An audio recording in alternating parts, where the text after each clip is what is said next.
Hey guys, Heston, Marino here and Thies from Tomorrow Estate Agents. Today we're just talking a little bit about the market, the growth that we're seeing, and also the developments coming to Toowoomba. Yep, and here we are right in one of the most recently completed projects by the Toowoomba Council with upgrades to Queen's Park all throughout, getting ready for the carnival here. First thing I just want to cover off on is obviously we've come off 2 years now of 20 to 25% plus growth year on year. It's great for the local property market, great for Australia-wide.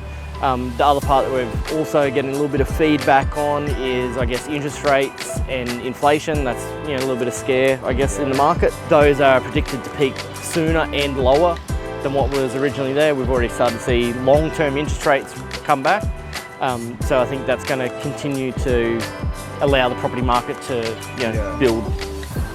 Just as Ty touched on just then with the growth that we've just had throughout Toowoomba region, there's been a few questions asking whether it's sustainable, whether it's going to hold up, obviously with the interest rates change and if it's going to come back.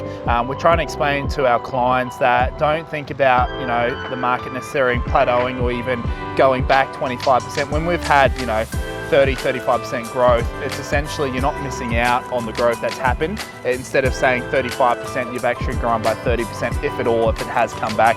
What we've seen lately, it hasn't done that. Yeah, no not at all. All the properties that we've been selling have still been from out of town / local.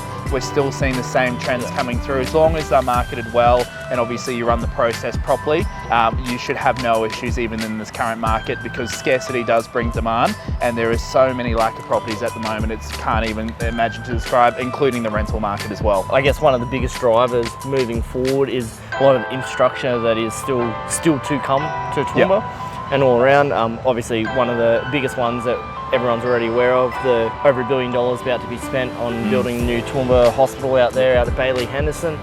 That's going to basically be over the next 5 years. To back that up, there's quite a fair few developments, land developments coming on, and they will range anywhere from 100 blocks to even up to 1,000 over the maybe 5-10 year period there. And even just next to our office, you've got the old A-Mart shopping centre there, which has actually been bought out by a Melbourne developer. They will be refitting that one into a short-term accommodation / hotel facilities, along with the Heritage Bank, which I don't know if many of the viewers would know, but the lease is meant to end in 2025. It looks like they will not be renewing that, and there'll be some, I suppose, big movements in that building in the future.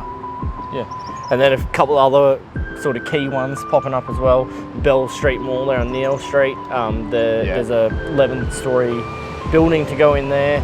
I guess that'll be a combination between residential and also car parking, so relieve a little bit of pressure on the local area as well there. Yeah, and I think what everyone also knows is the Wellcamp Airport. It's thriving at the moment. It will continue to grow. The Inland Rail, which is going to be huge, but my sort of favourite that is only just starting to get spoken about now throughout the Toowoomba Council and Mayor Paul Antonio is the fast train between here and Brisbane, which essentially could make Toowoomba a suburb of Brisbane in terms of how that would affect the market here, property, commercial, residential, any of that, rentals, landlords, all that sort of thing, absolutely huge. So, I think that the best is yet to come, and, to be expected to be completed before 2032 for the Olympics.